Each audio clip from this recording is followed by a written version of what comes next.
Good morning, everyone. Welcome to another summer worship service of 2023. This is the Universalist Unitarian Church at Peoria. My name is Jill Thomas, and I'm chairperson of the worship committee, and that's how come I'm in front of you today. Our minister has the week off. She will have this week and next week off. And then the following week, we will actually, I'm a layperson, so we got to kind of make up for the fact that we haven't had a minister in the pulpit. So the 20th, we will have 2 ministers in-house doing the service, and I'm going to critique them. We do the summer services just a little bit differently than the regular services. We still have hymns, readings, but it's a little more informal. And the topics are sometimes maybe a little more educational than spiritual, but they're topics that the members or friends of the church want to share with the rest of you. When conditions are right, I invite you to explore our beautiful campus.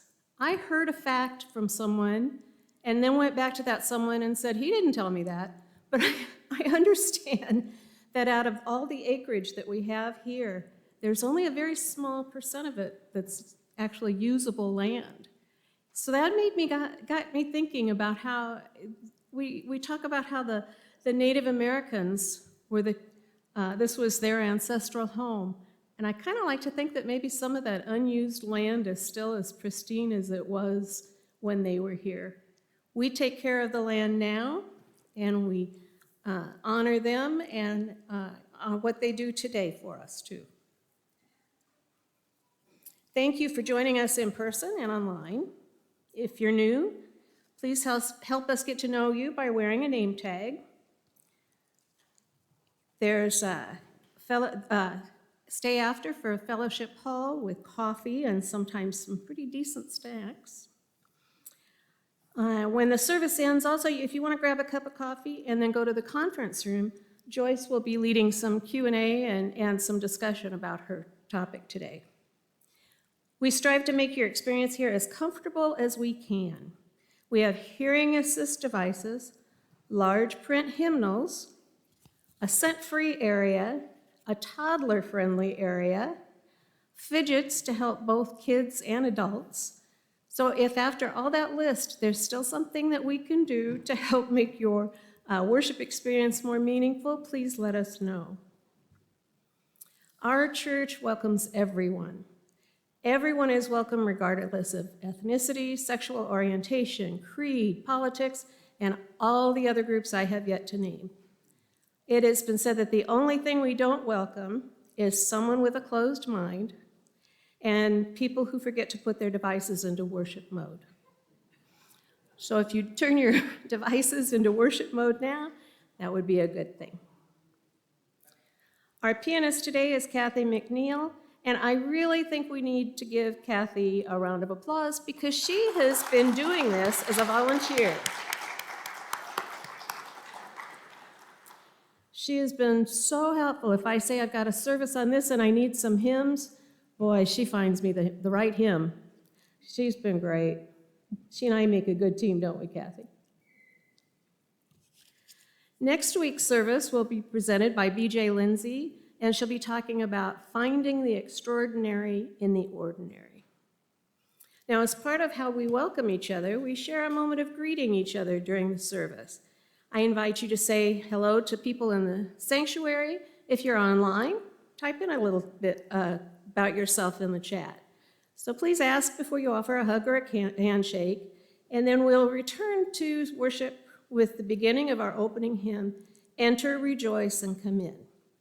Kathy will play the hymn through once while we return to our seats, and then remain standing in body or spirit as we sing our opening hymn together. Now, there is a saying that UU congregations don't sing very well. And the reason is because they're always looking forward ahead to see if they agree with the words. Now, we have sung this song often enough. Everybody should agree with the words and sing them more robustly than I've heard you sing them before. So if you'd like to greet one another, we'll sing that song when Kathy calls us back.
Opening words today are Loving and Responsible Action by Robert Kaufman. We have come together to share our deepest concerns, speaking and singing words of inspiration and hope. We have committed ourselves to do what we can to ease the burdens of those who suffer, to stand for decency and compassion. We have pledged to work for a more wholesome environment for us and for all the generations that follow. But these are just words. The hymns we sing are just songs. All our reflections are just idle thoughts. When we convert them all into loving and responsible action throughout the week, then and only then will this morning become what we want it to be, a time of worship. Regina, would you come up and do the chalice lighting?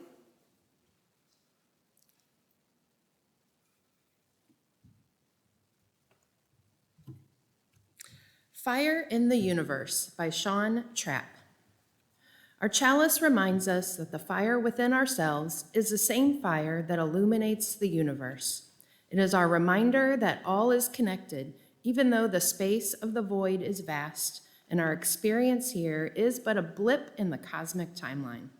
This flame is our promise that in our smallness and our short time on this earth, that we live intently and deeply with love for one another, with honesty and integrity, to be guided by rational thought and critical thinking, and with a sense of shared responsibility. For as the late astronomer Carl Sagan reminded us, this pale blue dot is the only home we've ever known.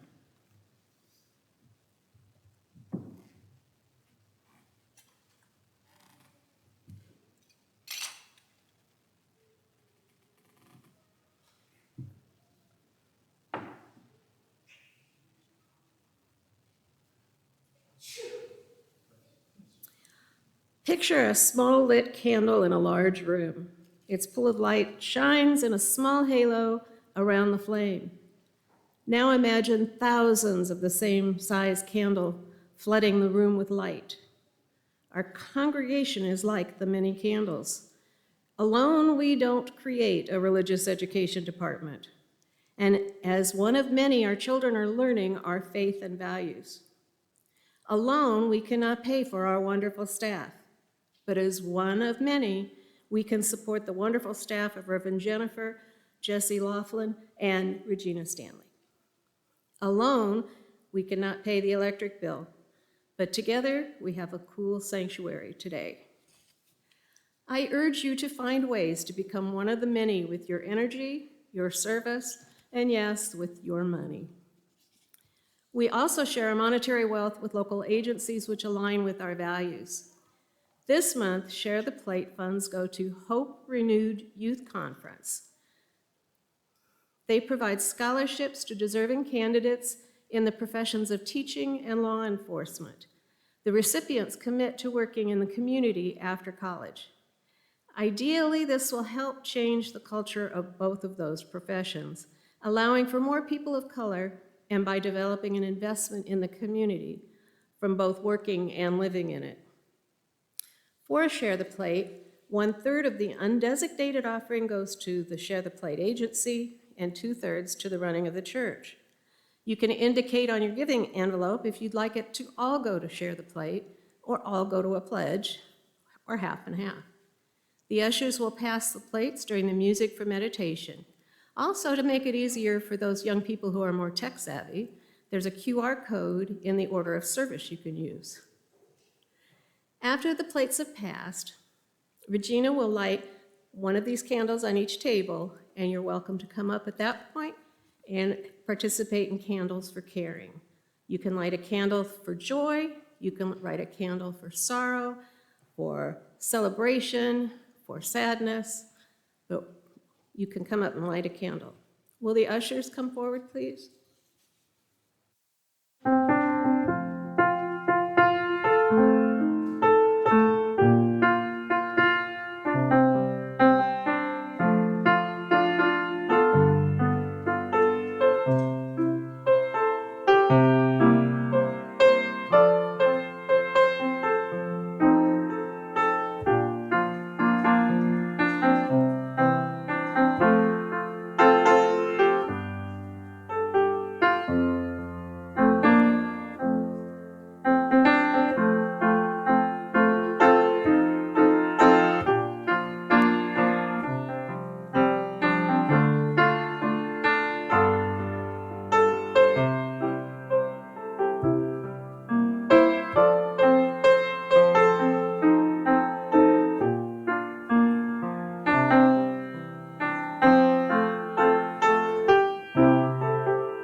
Within our wider community, I've been asked to share that your husband, Greg, right? Greg McNeil is having surgery later this week. So we wish him well with his surgery. And Reverend Jennifer has some things to share too.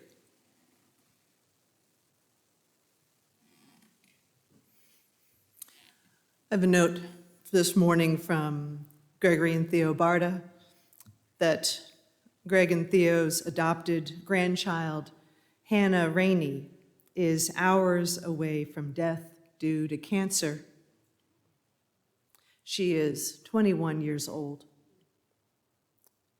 We wish her and her loved ones peace. And that is a note from Greg. He so appreciates the care and support and being able to share this moment with the congregation. We offer our love and our best wishes to the family and to peace for Hannah.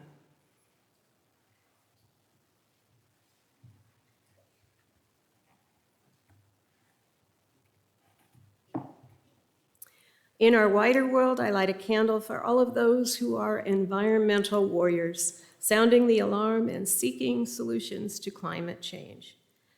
We hold one more moment in quiet for all the joys and sorrows that are in our hearts but remain unspoken.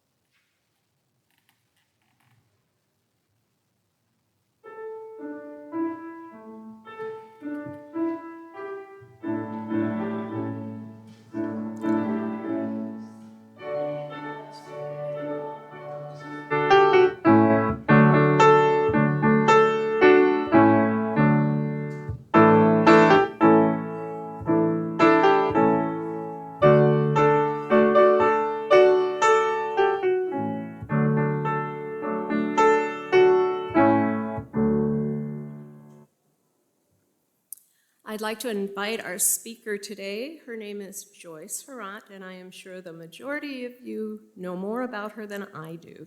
I know she is an environmental warrior. I see her postings on Facebook and in our group chat, and she's always fighting for the environment. She's a member of the Peoria Park Board, and I've also seen her kind of go to bat about green space as well. So I'd like to introduce Joyce Harant.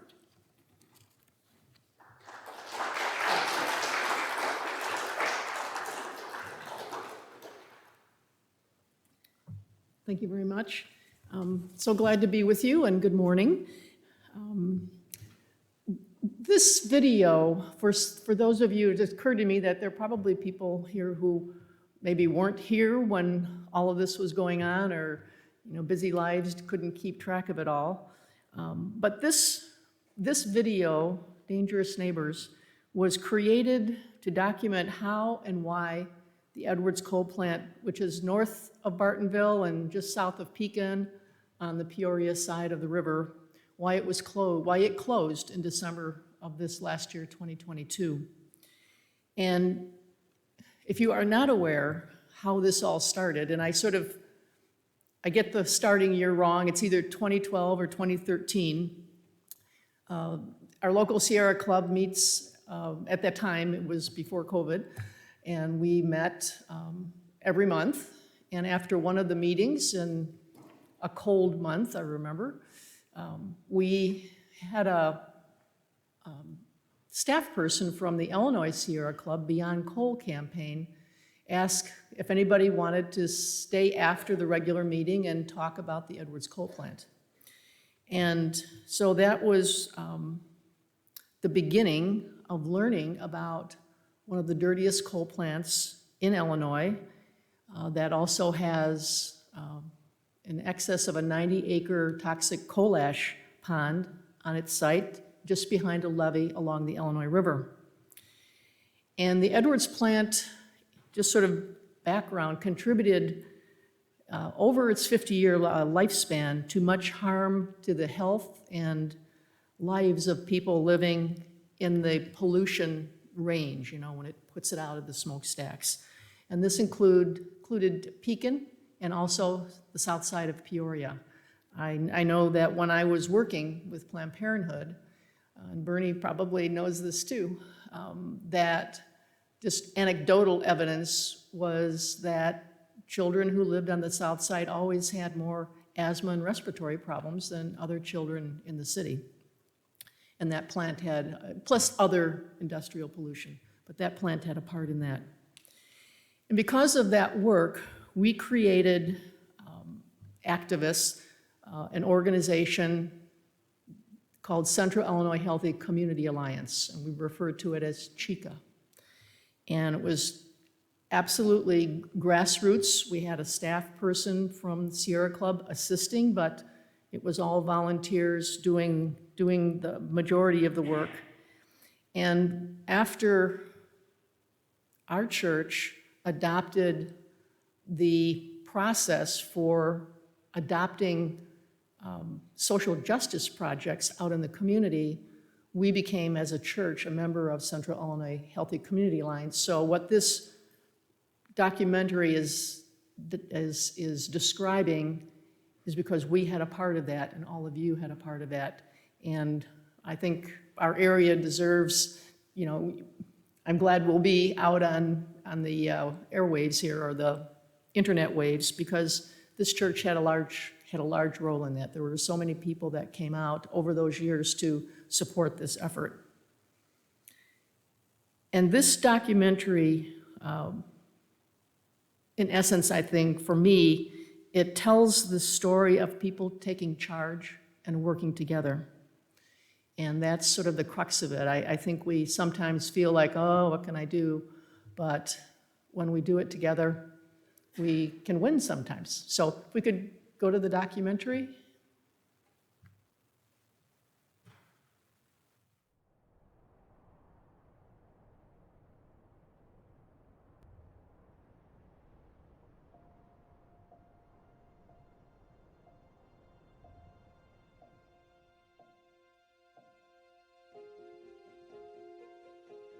You know that smokestack that you see all the time when you're driving south of town? Like, do you know what that is? And do you know what's coming out of those smokestacks? And a lot of times people just had no idea.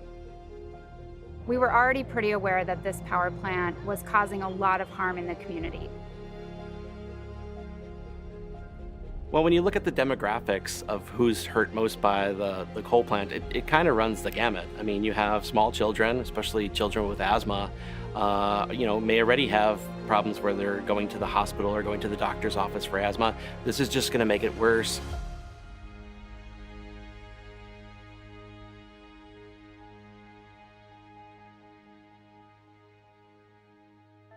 Understanding who's impacted by pollution is a huge part of how we think about the work. Impacts are not neutral. They don't impact everyone equally. They impact some people more than others. And in a lot of coal plant communities, people who live in poverty, people of color, people who have underlying health conditions already because our systems have failed them, those people are impacted more.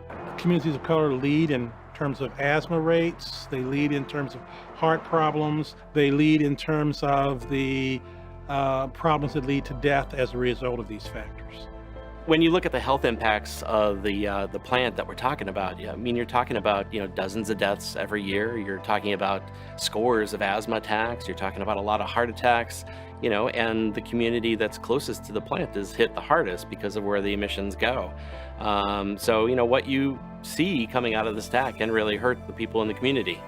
I would always hear that the children on the south side of Peoria in the public schools, that they had more asthma problems than the kids on the north side. I'm a mother of 6 kids. 4 of my children and myself as well had breathing issues due to the coal plant. I grew up on the south end of Peoria. I developed asthma as an adult, and so I never really thought that it could have been because I was a victim of air pollution because of my environment. And so it wasn't until I joined the Sierra Club board and started to really learn about the effects of pollution on communities of color that I was able to link the two. I remember being about 12 when everything, like the movement, I guess, first started happening. And It was pretty crazy because I'd never seen anything like it. Like being in middle school, there were just so many people that I knew with inhalers and so many people that I saw every day with breathing problems, but we never knew that there was like one common denominator.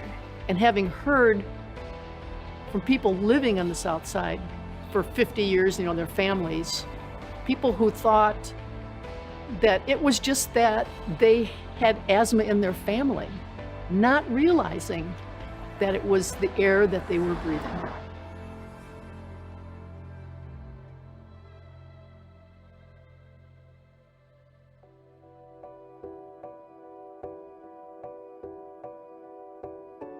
Our country had decided that it was okay to continue polluting our air, polluting our water, and really we were facing an existential human crisis, and it was because we were okay with corporations, making money off of this. We begin to trust, the EPA, our local legislators, they're not gonna let a company pollute and put all this stuff into the air, into the water. Wrong.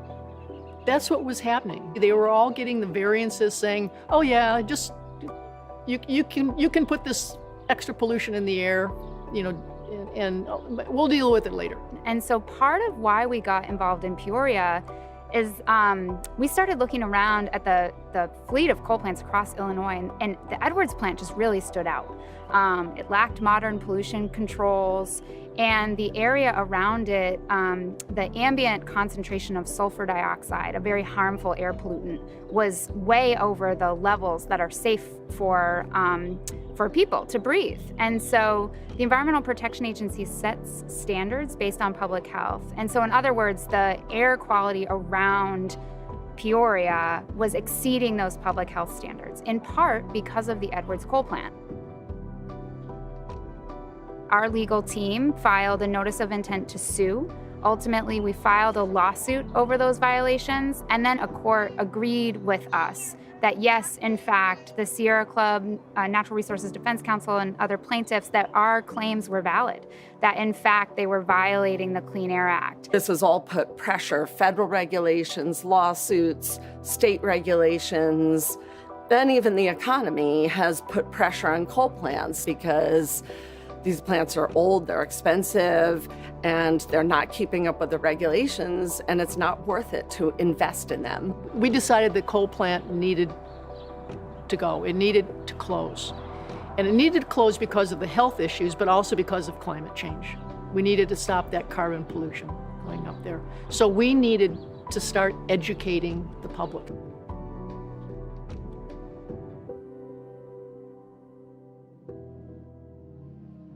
When I first arrived to Peoria, the first thing I did and the first folks that I met with were the people who had been fighting. There was a small, mighty crew of activists who had been working on environmental issues. Largely, they had had some wins, but they also were not always optimistic that we could win a big fight, when it came to actually shutting down the largest polluter in town. It's a long distance, and it is a long distance that requires a passing of a baton. That this is not ending. There is no, oh, we've made it, because there's always something. As long as we're living on this planet, there's always going to be something that we need to advocate for the people.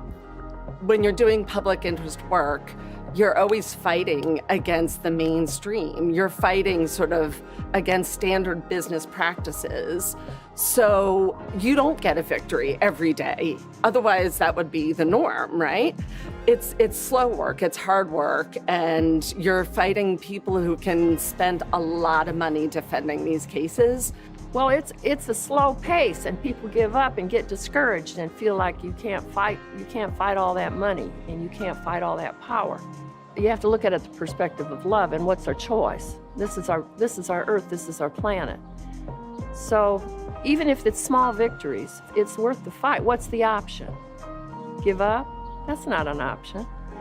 Not when you got generations of life, all forms of life, waiting to see what you're gonna do. So really understanding Dynegy's history and what they've done in other communities and how they've kind of cut and run and made risky bets and not had to really deal with the consequences, that entirely informed both how we talked about it to the community, but also how we decided what we were making asks of. We were the ones educating the lawmakers about the history of this company. We knew that a win wouldn't be just the closure of a coal plant.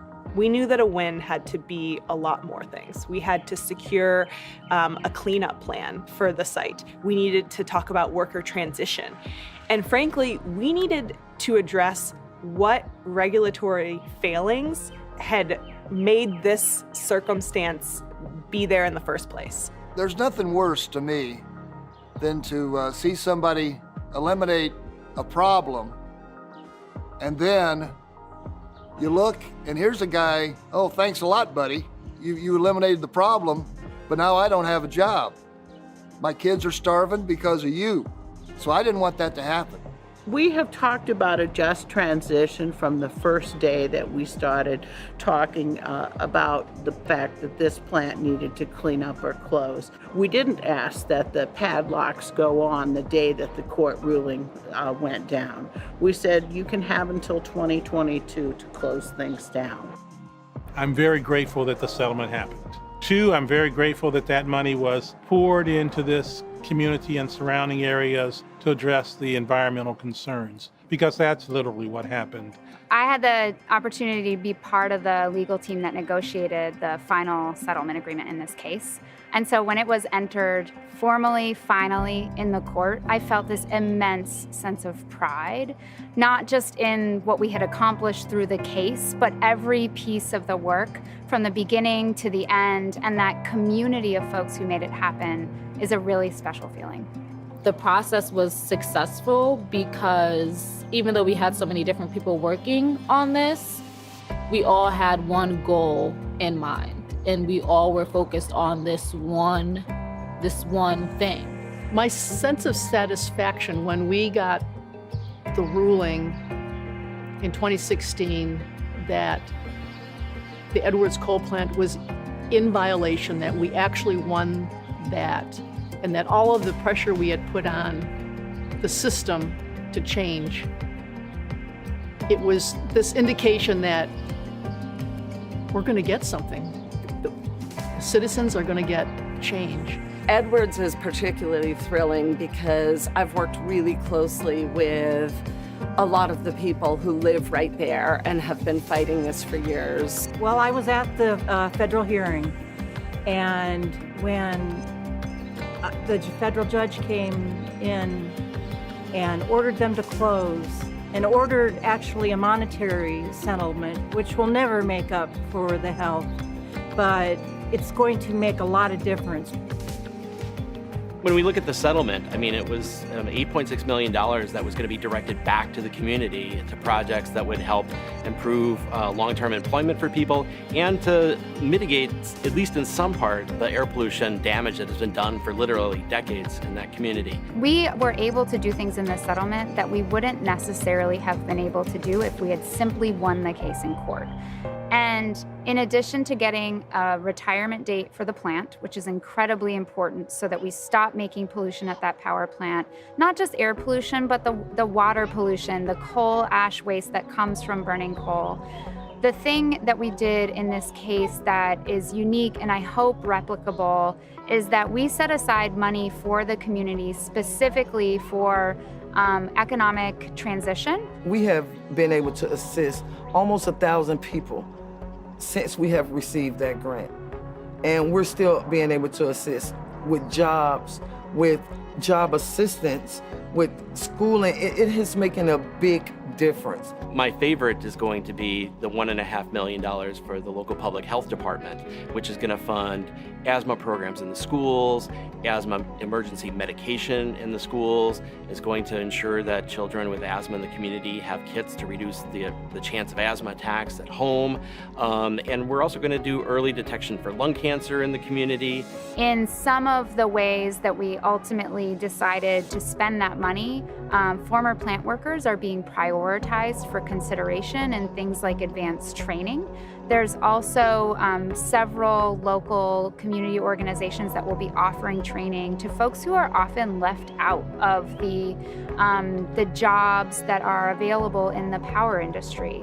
The truth is that those jobs, union jobs at power plants, still largely go to a certain set of folks, largely men and largely white men. The settlement will contribute to the socioeconomic improvement of Black and Latinx people in this area, as well as obviously poor whites at the bottom. But when you couple that with the new energy laws that we're working on right now, and when you put those two things together, that will make a tremendous change over time for this area. Now that the coal plants are going to be closed, I think that it's going to help tremendously for future generations who are growing up on the south end of Peoria. We would be the first community-advised settlement that went back to the community through an open competition for projects that we would fund. I knew it was critical to make that work so that as Sierra Club, National Resources Defense Council, and Environmental Law and Policy Center move forward, they decide to let the community voice dictate what happens next. You don't plan for people, you have to plan with people.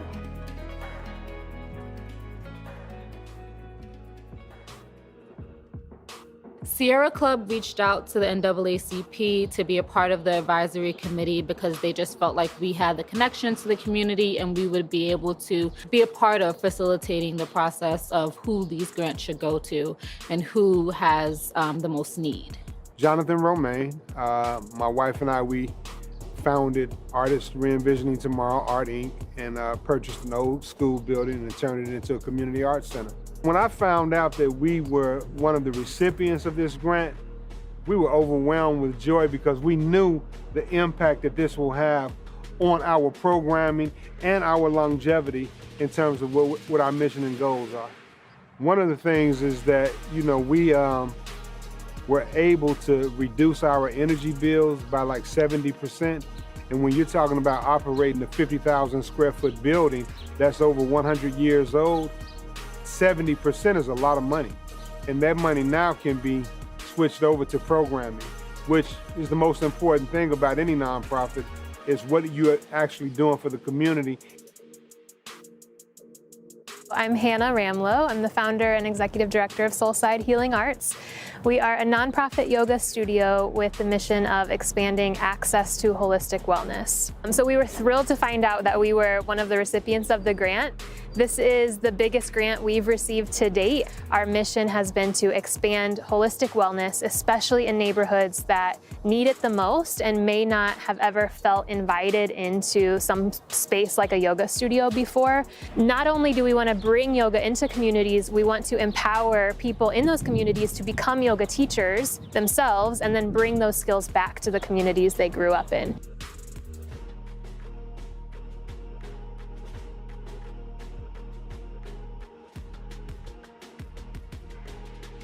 I'm Chad Jones. I'm the superintendent of Hollis Consolidated School District number 328 in Peoria, Illinois. The people who decided to award the funds, the Edward Settlement Fund, decided that our school district could benefit from having an electric bus because I don't have to pay the bus company down the street to transport my kids anymore. We own our own bus. I feel like we're very blessed and very lucky to be fortunate enough to have something like this.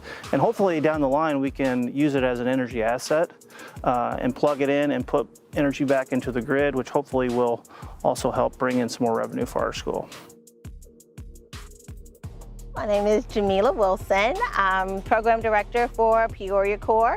Peoria Corps is a workforce development AmeriCorps program. So we're the domestic Peace Corps where members decide they want to give back in service, and for their service they are able to earn an education award, they get a living allowance, and with our program, thanks to the Edward Settlement Fund, we were able to supplement that living allowance by paying them up to $10 an hour for their work.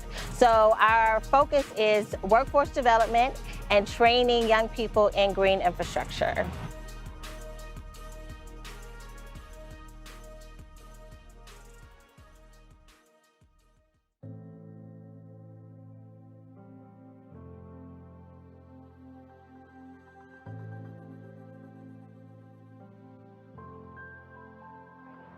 I think people need to know that the fight isn't necessarily for them. It's for the people that come after them. The fight isn't, it's to make the world better, not just to make them better. There's a lot of us who care about the air that we're breathing, the water that we're drinking, and sustainable living. And I don't think that anyone will pull away from the idea of being involved when there's so many different ways to be involved. I know for a fact the young people are aware of what's going on, and it's becoming cooler and cooler to care. So I hope that that continues to happen. And so if we are not doing the work to ensure that those who come after us have good clean air, good clean water, and a safe environment to live in, then we're doing our communities an injustice. I mean, if we can do this, my gosh, we can do it. We can do it all. These days of large corporations and money hurting people, it's not going to happen. They have to take responsibility. A future Peoria means a fairer Peoria, and a fairer Peoria means a fairer Peoria not just for the people of non-color, but for the people of color as well.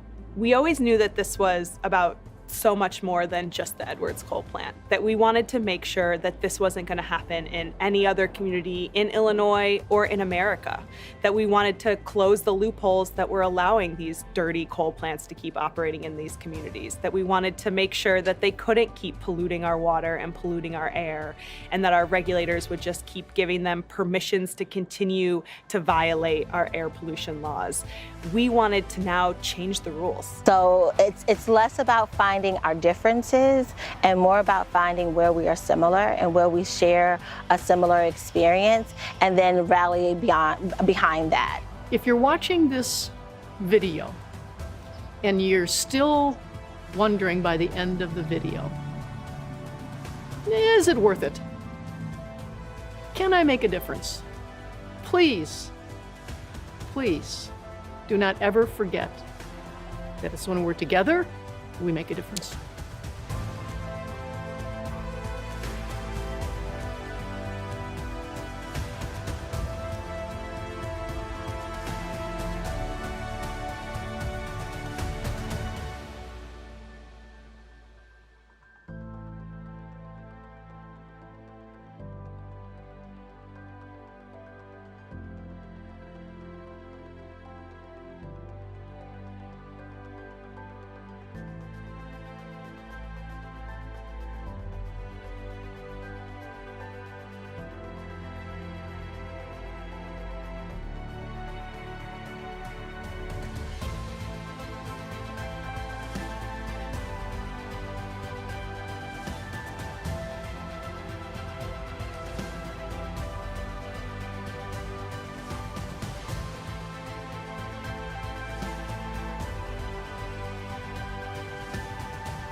Thank you. You may have noticed a few UUs in there, and Gary here is one of the stalwarts of that movement. And Tracy Fox and Joyce Blumenshine aren't here today because, well, number one, Joyce Blumenshine, who is a member here, for many years. Won't get on camera. And Tracy and she both are, they would have been here today, except they are working on the other project, this carbon dioxide pipeline project, which I'll end with. But I just want, when we talked about the federal judge and the court case, that was Federal Judge McDade. And I just want to give him recognition because he listened, he understood what it was all about in the collective whole. And so we are lucky that we got him as the judge in this case. And I guess my last point is about, one of the main points of this is that we assume, some of us, that because we have all the federal regulations, we get all the things passed, that we're all safe. But we're not safe unless they're enforced. And what we found was in the lawsuit was based on something called opacity. That's the particles in the air that when you breathe them in, that's what damages your lungs. There were regulations about that. The data was all there for the federal and the state government to see and to have. But they kept giving variances. And it was the lawsuit, it was the Sierra Club experts who went through that data and found what was happening. And so we can't ever make the assumption, oh, well, it's all okay because we've got those. It's all about enforcement. And we have to be vigilant as citizens, as neighbors, to make sure that the rules are being enforced. Which brings me to the carbon dioxide pipeline. So we've spent a decade working on closing that coal plant. Now, the fossil fuel industry has figured out a way to get something passed through Congress that will monetize the carbon dioxide. We're going to actually pay them to produce the carbon dioxide so that they can capture it, put it in pipelines, and put it in the ground in primarily a lot of it in central Illinois. So our new battle is to stop these pipelines. I encourage you to attend this meeting on August 19th. There's two of them, one in the morning and one in the afternoon, two different locations. There was a terrible carbon dioxide when you compress it after it's captured, and to get it to flow in pipes, it's in a supercritical state. And it's very different than gas and oil and everything. Anyway, I don't want to take up your time because I know you've been here a long time. But anyway, there was a terrible explosion in Mississippi several years ago, and we are bringing in the victims, a couple of the victims, and an emergency responder who saved lives because of the carbon dioxide explosion. So I encourage you to do that, and there's a website on here where you can get more information about all this, and I urge you to join us in this fight. So thank you again.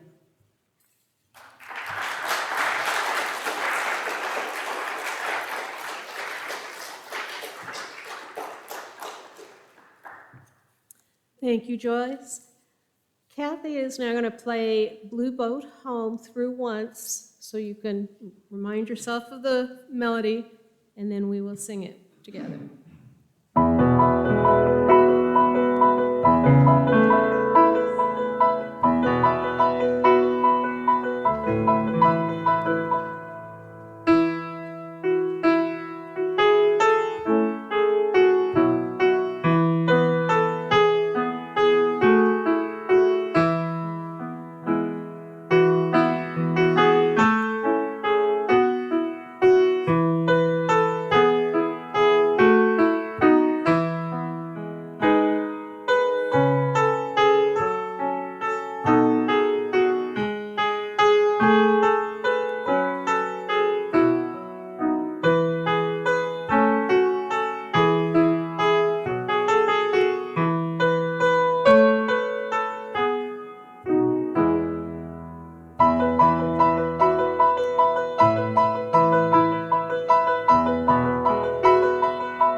Regina, do you want to come up and extinguish the chalice?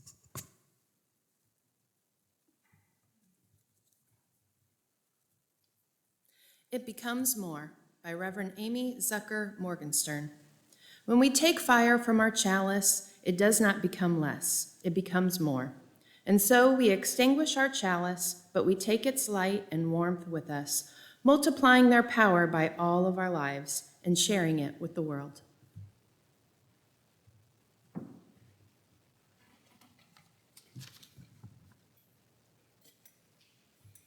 Thank you. I have the benediction, and I'm going to give you guys all permission to sit because this benediction is long. As I've prepared services, I've read lots of different readings, and you read them and think, oh, that's nice. Oh, that's nice. This one really touched me. I shared it with Regina and said, do you think it'd be appropriate? And she agreed. We both think it's a wonderful piece to hear. Often people say that they love coming to a place with so many like-minded people. I know just what they're getting at, and I know they're not getting it right. I don't want to be with a bunch of people who think just like me. I want to be in a beloved community where I don't have to think like everyone else to be loved or to be eligible for salvation. I want to be with people who value compassion, justice, love, and truth, though they may have different thoughts and opinions about all sorts of things. I want to be with independent-minded people of good heart. I want to be with people who have many names and no name at all for God. I want to be with people who see me in my goodness and dignity, who also see my failings and foibles, and who still love me. I want to be with people who feel their interconnection with all existence and let it guide their footfalls upon the earth. I want to be with people who see life as a paradox and don't always rush to resolve it. I want to be with people who are willing to walk the tightrope that is life and who will hold my hand as I walk mine. I want to be with people who let church call them into a different way of being in the world. I want to be with people who support, encourage, and challenge each other to higher and more ethical living. I want to be with people who inspire one another to follow the call of Spirit. I want to be with people who covenant to be honest, engaged, and kind, who strive to keep their promises and hold me to the promises that I make. I want to be with people who give of themselves, who share their hearts and minds and gifts. I want to be with people who know that human community is often warm and generous, sometimes challenging, and almost always a grand adventure. In short, I want to be with people like you.